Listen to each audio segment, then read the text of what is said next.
ایک زمانے کی بات ہے، چمکدار بادشاہت اوریلیا میں ایک متجسس اور مہربان شہزادی رہتی تھی جس کا نام الارا تھا۔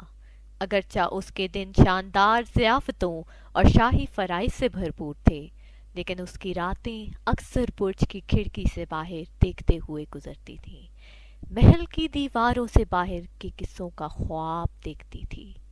ایک شام جب سورج افق سے نیچے ڈوب گیا، آسمان کو سونے اور لال رنگوں میں رنگ دیا، الارا کی بوڑھی دائی میرا نے ایک پوشیدہ جگہ کے بارے میں ایک کہانی سنائی، وسپرنگ جنگل کے پار۔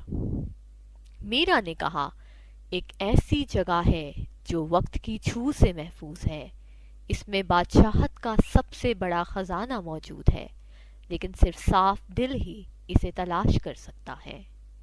متجسس ہو کر الارا نے اس اسرار انگیز جگہ کی تلاش کرنے کا فیصلہ کیا۔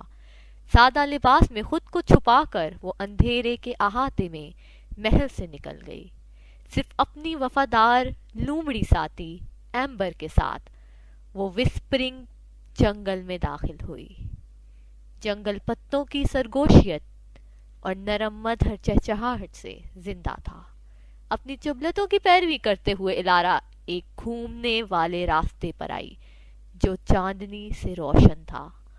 راستے کے آخر میں پانی کا ایک چمکدار پردہ تھا جو ایک چٹانی چٹان سے نیچے گر رہا تھا، ایک پوشیدہ آبشار۔ آبشار کے پیچھے الارا نے ایک غار دریافت کیا جو بایولومینسنس پھولوں سے چمک رہا تھا۔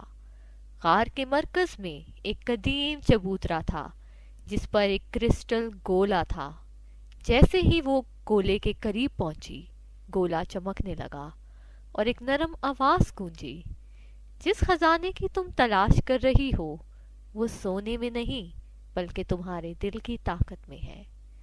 اچانک گولے کے اندر تصاویر نمودار ہوئیں، اس کی بادشاہت اور اس کی شفقت بھری حکمرانی کے تحت پھلنے پھولنے والی تصورات، اس کے لوگوں کے ہم آہنگی میں رہنے کے اور اس کے اندر بے پناہ صلاحیت کے۔ الارا کو احساس ہوا کہ حقیقی خزانہ اس کی حکمت تھی کہ اپنے لوگوں کی قیادت اور مہربانی اور جرت کے ساتھ کرے، اور انہیں بتائے کہ جو زمین ان کے پاس ہے اس میں بے پناہ اناج اگانے کی صلاحیت موجود ہے۔ محل واپس آ کر الارا نے اپنے دل میں پوشیدہ جگہ کی یادیں سمیٹ لیں۔